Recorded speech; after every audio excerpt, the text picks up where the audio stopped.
really two topics. The one is the false message we've sent to men, and now we're sending to women.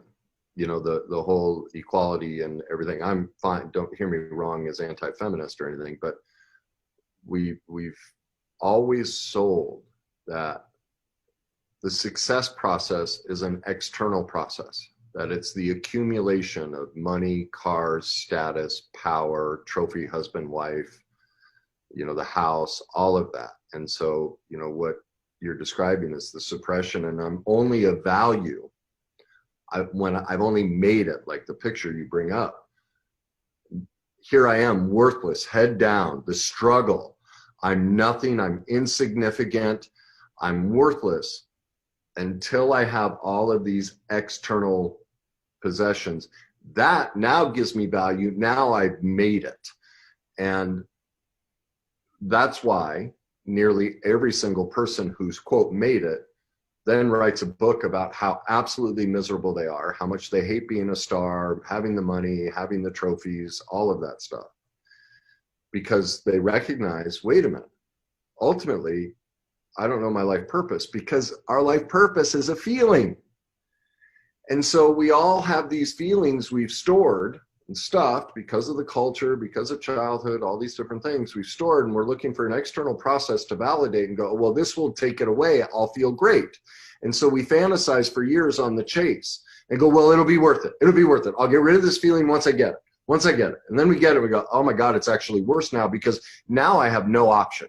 And then until someone like me, society and culture said, well, wait a minute, now you have no excuse to be upset. So now they're caught in a double bind. Wait a minute, I've made it, I'm there, yet now I can't complain and tell the truth because society says, wait, you've got everything we want. Don't come crying to me about how tough life is. I'd love to have your problems. So now they have to suppress again. Well, that's why the suicide rates, you know, the addiction rates for those successful people, the divorces, all of that are horrific. They have nowhere to turn. And that's what I'm trying to blow the lid off of. Oh, no.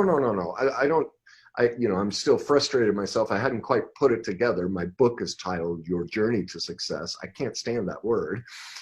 But if you read my book, all throughout it, I'm using the word greatness. I just hadn't quite I had talked about, you know, the pursuit being an external pursuit, but I hadn't really tied to that, you know, greatness is really what we're after. And that's what I teach is that's an internal process.